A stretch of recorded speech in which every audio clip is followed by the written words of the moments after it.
de esta tarde y a cargo de la ponente Luz Rodríguez. La siguiente presentación lleva por título Sismo del 12 de septiembre de 2009 al este de Tucacas, Estado Falcón, comportamiento sísmico y evidencias geológicas por manifestación de liquefacción de suelos. Bienvenida. Buenas tardes. Acá queríamos presentar, este trabajo va a ser una continuidad. Hoy presentamos la parte geológica y mañana estará un compañero del grupo de ingeniería sísmica presentando todo lo que fueron los daños estructurales de un evento que lo llamamos como el evento olvidado, que es el evento ocurrido el 12 de septiembre del 2009, debido a que fue un evento muy sentido, no solamente en Caracas, sino en diferentes partes del interior del país. Y desde el 1997, con el terremoto de Cariaco, no había ocurrido un evento con una magnitud como el del sismo que unos lo llaman como el sismo de Morón, otros lo llaman como el sismo del este de Los Teques, al este de la zona de Falcón, de donde está Tucacas, Chichirivichi. Y resulta que este evento sísmico del 2009 es muy poco también lo que se ha publicado, básicamente como no fue un evento a nivel de daños, no hubo tantos daños, pues realmente fue muy poco lo que se publicó y todo quedó en informes internos. Entonces, en función de darle la relevancia y la importancia que tiene este evento sísmico a nivel nacional, quisimos traer a colación los trabajos que se hicieron en su momento en campo, tanto a nivel de ingeniería sísmica como de la parte geológica. Bueno, inicialmente, ¿dónde se ubica el evento y cuáles fueron las zonas afectadas por un fenómeno conocido como licuación de suelos? Hemos tenido históricamente eventos donde a partir de magnitudes 5 hay evidencias de licuación de suelos. Y casualidad que en el 1989, en esta misma zona tuvimos una tormenta sísmica entre abril y mayo, en donde con eventos de 5 hubo importantes manifestaciones de licuación, que fue una época en donde hubo la posibilidad de hacer trincheras y hacer esas revisiones.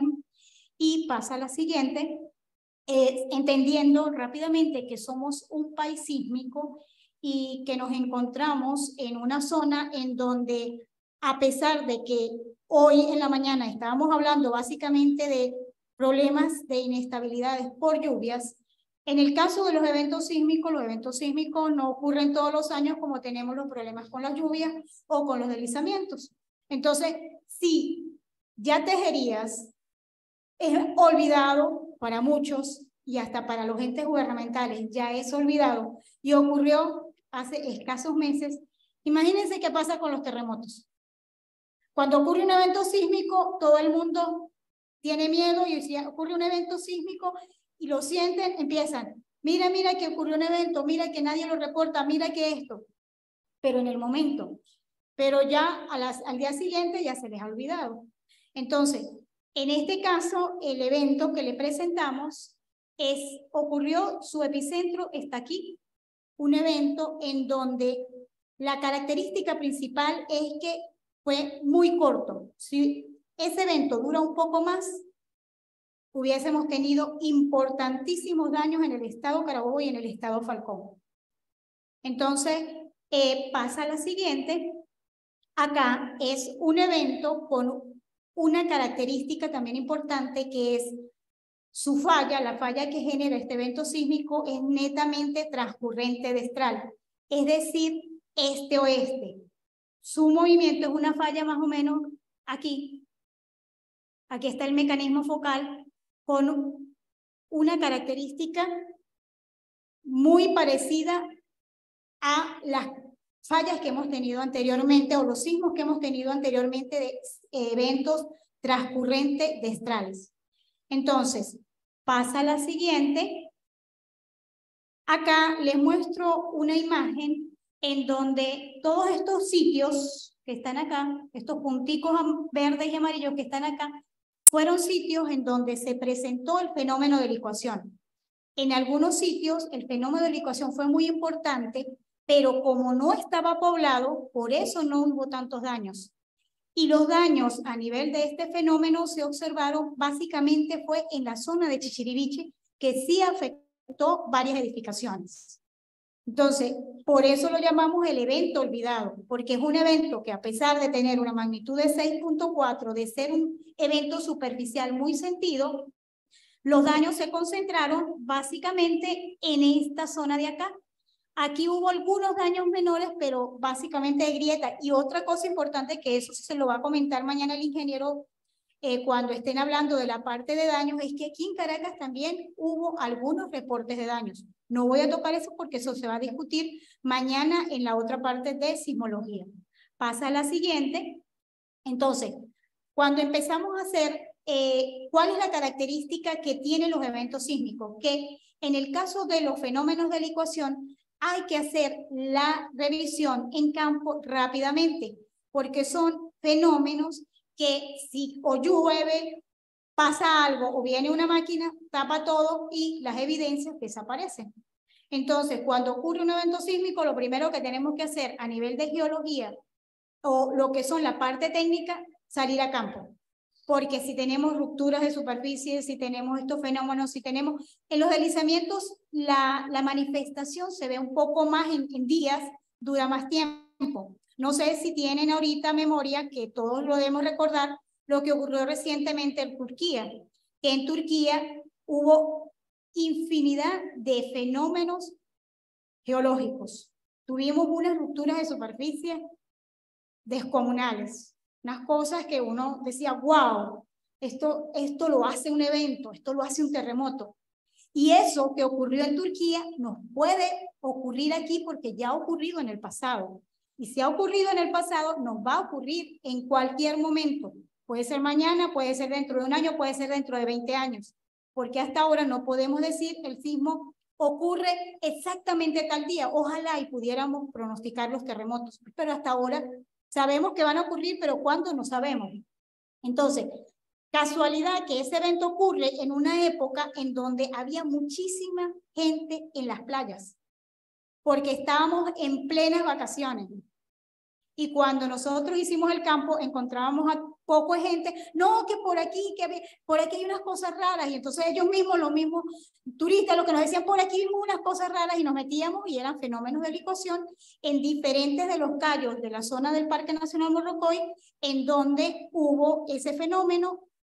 Esto es el Caño Paitlán. Aquí hay otra de las características, como son zonas en donde hay muchas madrigueras de cangrejo, eso es fenómeno de licuación, aprovecha esas madrigueras de cangrejo y por allí sale la arena.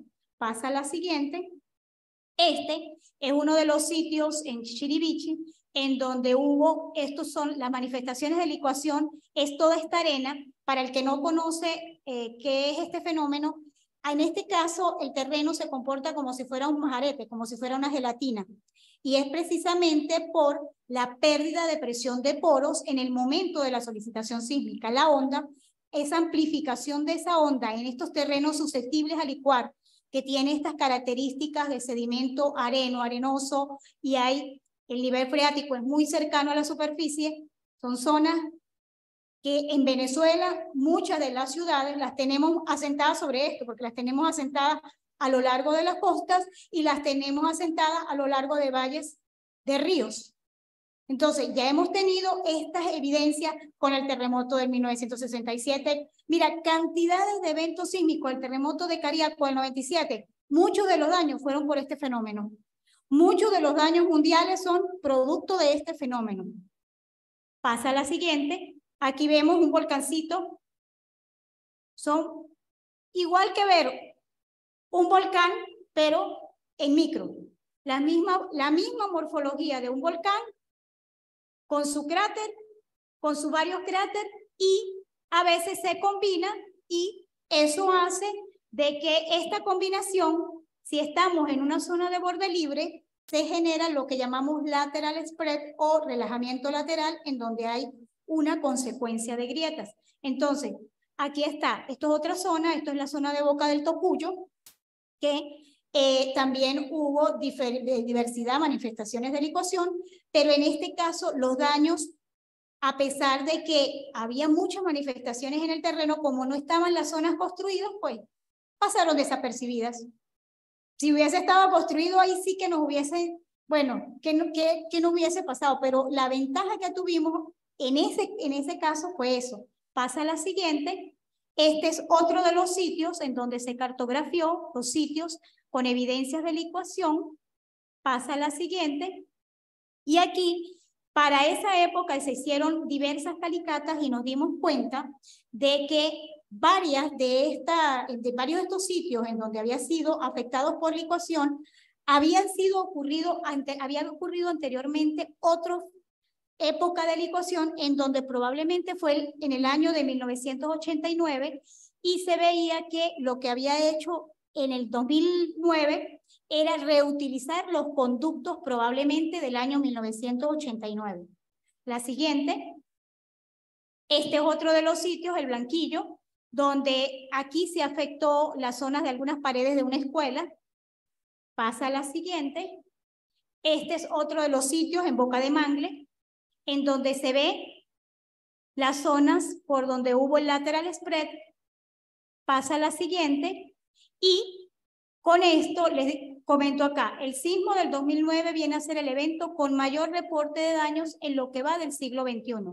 A pesar de tener una magnitud de 6,4, las características de la función temporal de la fuente, con una corta duración, típico de ruptura simple, fue lo que ayudó a minimizar los daños tanto en las edificaciones como en la manifestación de efectos geológicos o sísmicos.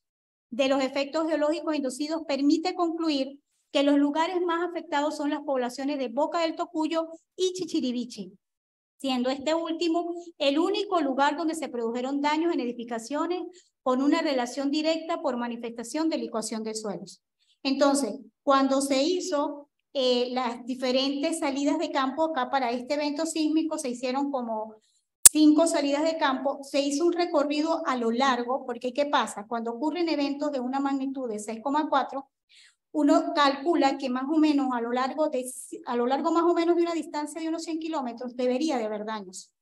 Pero esa característica de esa corta duración fue lo que hizo de que no consiguiéramos y que bueno, que para la población fue muy bueno porque imagínense el daño que hubiese sido si eso hubiese ocurrido un poquito más de tiempo.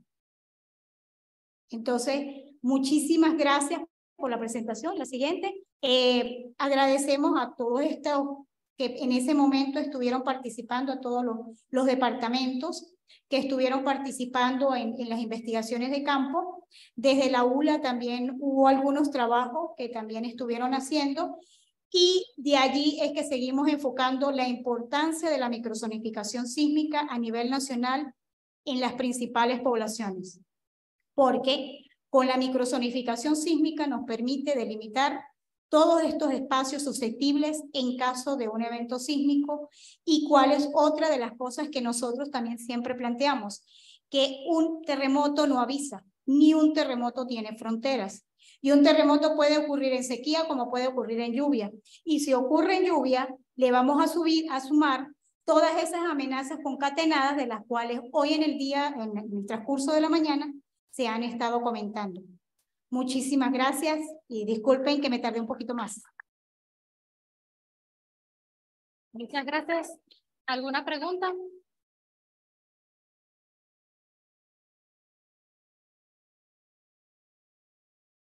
Ajá, Luz. Este tipo de fenómenos ha sido estudiado a lo largo del estado La Guaira.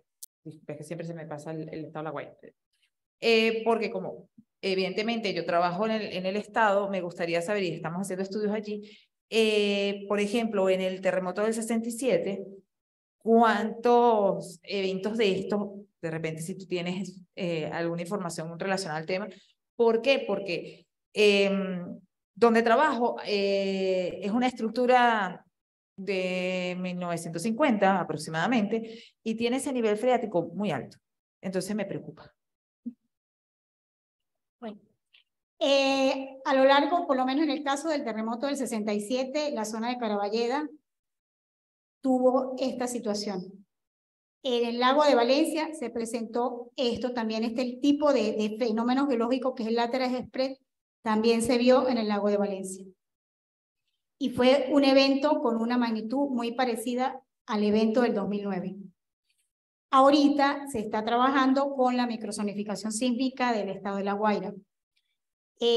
Hacer campo no se ha podido porque no hay dinero para ir haciendo todos estos detalles que nos interesaría y nos gustaría, porque se pueden hacer muchos modelados. Acuérdense que los modelados hay que contrarrestarlos con el campo, porque una cosa es lo que uno ve en las imágenes satelitales y otra cosa es lo que uno pisa. Hay otra cosa bien importante. Cuando estamos en campo, vemos las imágenes satelitales, ahorita tenemos una gran ventaja, que las imágenes satelitales se están actualizando constantemente, pero el terreno lo van modificando constantemente y de eso no se lleva registro. Entonces, un sitio que inicialmente podía de repente no ser tan con alta amenaza, empiezan los rellenos, empiezan a hacer todos estos cambios sin ningún tipo de planificación y lo que antes no tenía una amenaza, ahora nosotros los humanos le ponemos esa amenaza. Entonces, ahí hay que hacer cuidado y ¿qué es lo que recomendamos? Que hacer estudios a detalle, porque ¿qué pasa? Que en ese caso tenemos una alta amenaza sísmica porque tenemos el sistema de fallas de San Sebastián en el mar, lo que involucraría que dependiendo de la magnitud del evento pudiéramos tener tsunami y por otro lado también tenemos fallas en tierra. Entonces tenemos fallas activas en tierra en todo lo que es el piedemonte del Ávila y tenemos el sistema de fallas de San Sebastián en el mar. Entonces la amenaza sísmica es altísima. ¿Alguna otra pregunta? Los muchachos de la Universidad Marítima del Caribe se necesitan hacer campo. ¿Alguna otra pregunta?